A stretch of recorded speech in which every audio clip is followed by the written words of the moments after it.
WWE 2K25 is right around the corner. If you're considering whether to buy the new game or not, this video is for you. Today we will go through the top 10 new features of WWE 2K25. So, you don't have to watch dozens of videos for new information. At the same time, I'll share with you my top 10 concerns about the new game. And if you want to receive additional information about wrestling games or related content, please hit the subscribe button so we can stay connected. But before we get into top 10 new features, let's discuss something even more significant: the cover stars.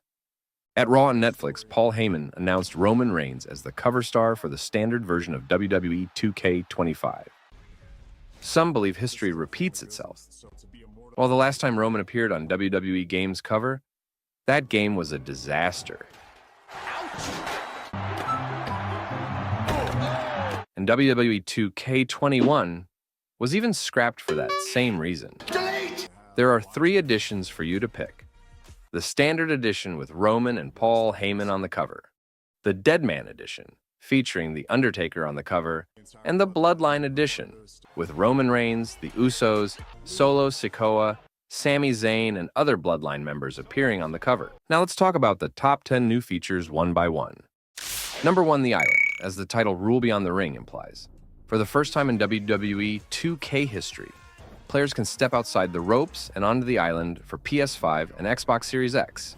Similar to NBA 2K's open world The City, players can complete tasks, take on challenges, participate in live events, improve and customize My Superstar across multiple storyline chapters. If you enjoy NBA 2K's The City mode, great news for you. In fact, I also play NBA 2K, but I am not a fan of this mode. And for those of you who have never played NBA 2K games, let me show you something that will help you understand my main concern with WWE 2K25. Yes, that's the microtransaction. Do you know how much VC it takes for a rookie to advance to the starter level? Should we call it microtransaction hell in a cell mode? How much are you willing to spend on The Island? Gamers, 2K has a question for you. Are you ready? Number 2, the Bloodline Dynasty. The new showcase mode, hosted by the wise man Paul Heyman, honors one of wrestling's most recognizable family dynasties, the Bloodline, featuring Roman Reigns, The Rock, Yokozuna, Umaga, and more. You may relive classic showdowns or flip the script and change the outcome of select matchups. 2K confirmed in an interview that players can complete each match in 3 different ways. You can finish each match as it happened in real life, try to modify the outcome by getting the other person or team to win, and play out dream matches starring superstars from the extended Anoa'i family. Moreover, the slingshot effect between cutscenes and in-game action is finally scrapped in WWE 2K25. Highlight reels forever. Great news. I'm looking forward to playing that. Never let Cody finish his story. Ha! But my main concern with Showcase mode is that without Brock, Bryan, Edge, and others, will we be able to fully experience the Bloodline story? Number 3, return of promo system. Yes, this is back. After the epic fail of WWE 2K20, the promo system was taken away from Universe mode. Other new changes are promised by 2K to give players more influence over their universe. But the main focus is on the long-awaited return of promos. The new system features many promo types, results, branching options, and new cutscenes. Sounds great, right? Just don't expect a voiceover with the promo unless they're okay using AI voices. Any additions to the Universe mode are welcome. But can 2K fix all of the ridiculous problems in Universe mode, where there are so many funny things like this happening?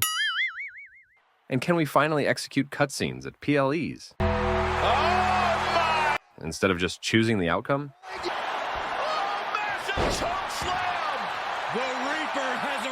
Number 4, MyGM goes worldwide. This is huge. I don't know about you, but theoretically, this is the biggest upgrade for me this year.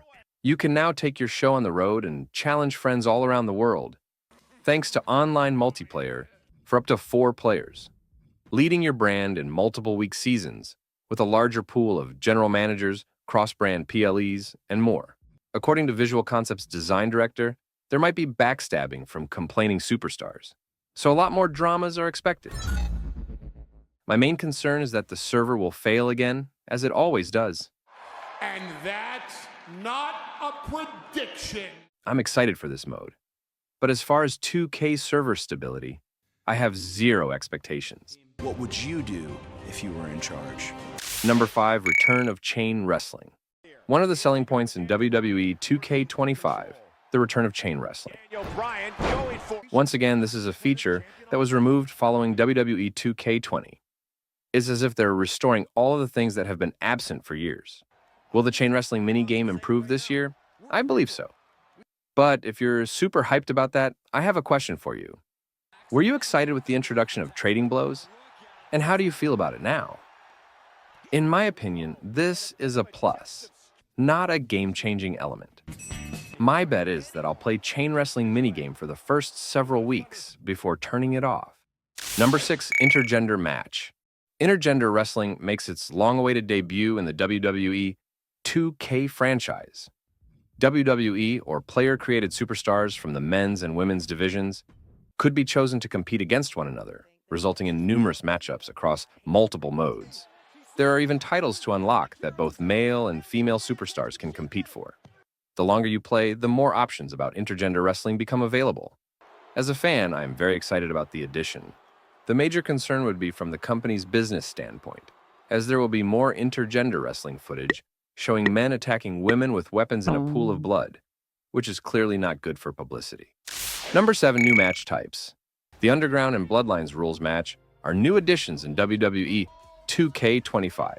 The Bloodlines rules match would be easy to understand. It's essentially a no DQ match with each superstar having 3 run-ins. Once you achieve the necessary amount of gauges to use a run-in, someone can be summoned to help. It's as chaotic as the main event at WrestleMania 40. While the Underground match is highly promoted on social media, the match type employs a ring without ring posts or ropes. Visual Concepts claimed in Goddess of Geek's interview that it significantly altered the game's combat system. The ring's edge interactions have been extensively redone.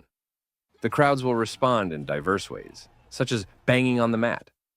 I'm not sure what to expect or how good the fighting system will be. It is too early to say. The only question in my mind is how high flyers like Rey Mysterio and Io Sky can win in the Underground. Number 8, Barricade Attack. Another feature is the attack from Barricade. 2K stated that superstars will have their own movesets for jumping off barricades. The LED boards that surround the ring in WWE these days will also begin to get damaged as more players are thrown into them. I am looking forward to it as long as there are enough moves for us to select from, at least more than what can be done on top of the ladder, okay? Number 9, BackStage Brawls. The MyRise mode for men and women is unified, but the major news is that the mode will have new brawl environments, unlocking arenas, characters, and more, as well as new ally storylines starring Jey Uso, Bianca Belair, Seth freaking Rollins, and other WWE superstars. Great. I always enjoy playing MyRise since their stories are always more intriguing than real-life stories.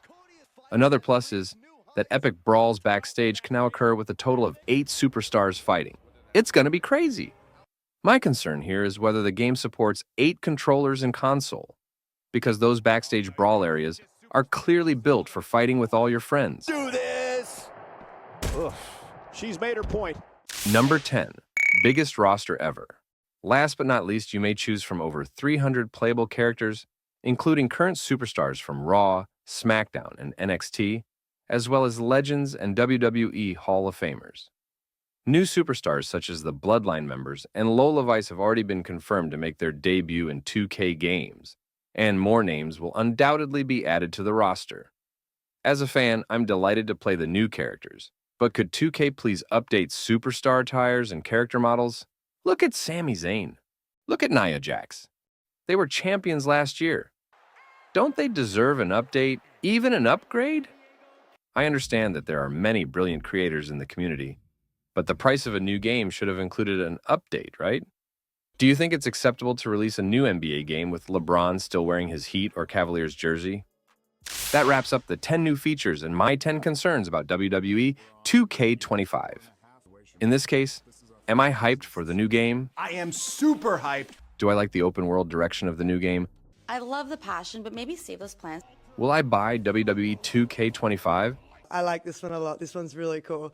While I can't determine whether you should buy it or not, I can tell you that WWE 2K25 will be available on March 14th with the Deadman Edition and the Bloodline Edition, hitting stores a week earlier on March 7th. If you want early access to the game and all of the bonus characters such as The Rock from Nation of Domination, Manager Brother Love, weapons like the Urn, the WrestleMania 41 Arena, and much more extra content, you can pre-order those 2 editions. And if you buy those 2 special editions or pre-order the standard edition of WWE 2K25, you will receive the Wyatt 6-pack, which includes 5 MyFaction Persona cards. Uncle Howdy, Dexter Loomis, Nikki Cross, Joe Gacy, and Eric Rowan. Just not sure if individuals who buy the standard edition but don't pre-order, will they still be able to use Eric Rowan or Nikki Cross in other attires? Do these fans really deserve to hear all our secrets?